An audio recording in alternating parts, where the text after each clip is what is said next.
Hello বন্ধুরা, আশা করি সবাই ভালো আছো। তোমাদের সকলকে স্বাগত আমাদের এই চ্যানেলে।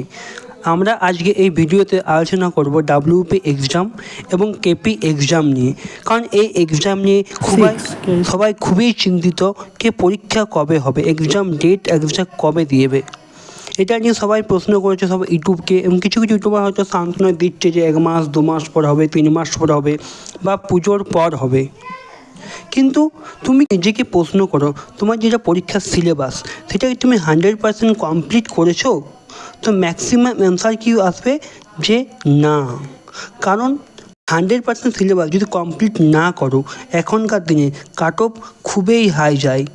তারপর ডাব্লিউবির যে এক্সাম হতে চলেছে সেটাতে একটাই সিবিটি হবে। সিবিটি কারণ আগে কী হতো, প্রিলিমস হতো এবং মেন্স হতো, সেই জন্য কাট অফের ডিফারেন্স থাকতো। কিন্তু এখন কী হবে, একটাই এক্সাম। কত নম্বরের এক্সাম হবে? 85 নম্বরের এক্সাম। তাই জেনারেলদের কাট অফ তো হাই যাবে কি, বাকি অন্যান্য কাস্টদেরও কাট অফ হাই যাবে, যেহেতু একটা এক্সাম, তারপরে পিএমটি, তারপর ইন্টারভিউ, তারপর তোমার সিলেকশন হবে। তাই তোমাকে যে তোমার পরীক্ষার সিলেবাস সেটাকে তোমাকে 100% কমপ্লিট করতে হবে।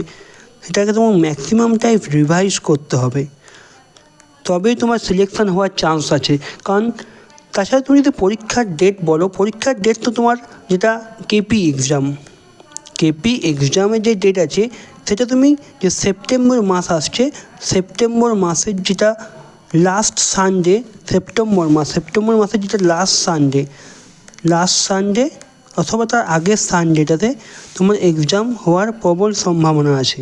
কিন্তু তোমার যেটা ডাব্লিউপি এক্সাম, সেই এক্সাম কিন্তু পুজোর আগে হওয়ার কোনো রকম সম্ভাবনা নেই, মানে পুজোর পরে হবে। তাই তোমার এখানে যে সময়টুকু আছে প্রায় 2 থেকে 3 মাস সময় আছে। এই 2 থেকে 3 মাস তোমাকে ভালো করে রিভাইজ কমপ্লিট করতে। আশা করি এই ভিডিওটির মাধ্যমে তোমাদেরকে একটু হলেও আমি হেল্প করতে পেরেছি। তাই ভিডিওটি ভালো লেগে থাকে লাইক অবশ্যই করো। চলো, দেখা হচ্ছে পরের ভিডিওতে। সবাই ভালো থেকো এবং প্রিপারেশান নাও ভালো করে, যাতে এবছর তোমার 2024-এ তোমার একটা সিলেকশন হয়ে যায়। Thank you.